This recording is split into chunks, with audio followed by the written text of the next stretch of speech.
La solsticialité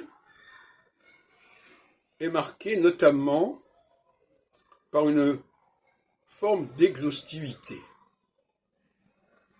C'est-à-dire, on ne veut rien oublier, on veut laisser de côté personne. C'est ce qui me remarque, ce qui est marquant dans la situation actuelle politique en France.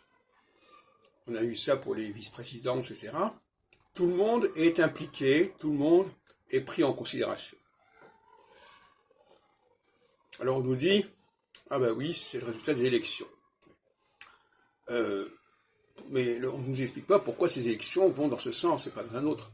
Parce que vraiment, ce sont des élections qui sont marquées par la socialité et donc par cette idée que tout le monde doit être considéré, qu'il n'est plus possible de mettre des gens de côté.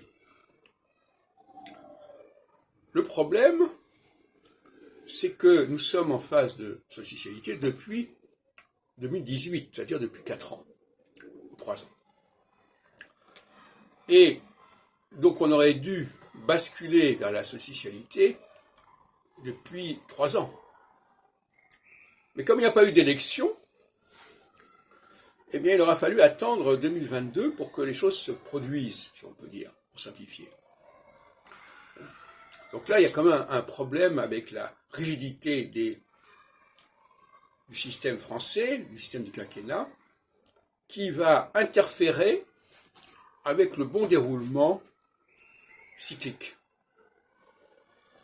C'est-à-dire que nous avons dû attendre 3 ans pour que les institutions du gouvernement français s'alignent sur la cyclologie solsticiale, ce qui est tout à fait anormal. Si les choses avaient été organisées autrement, structurées autrement, le phénomène actuel aurait dû se produire depuis longtemps. Ce qui vient confirmer mes thèses selon lesquelles il est urgent d'aligner le calendrier électoral sur le calendrier cyclologique. Notamment lorsque les institutions sont trop solides, trop rigides. Quand elles sont plus souples, le danger est moins grave.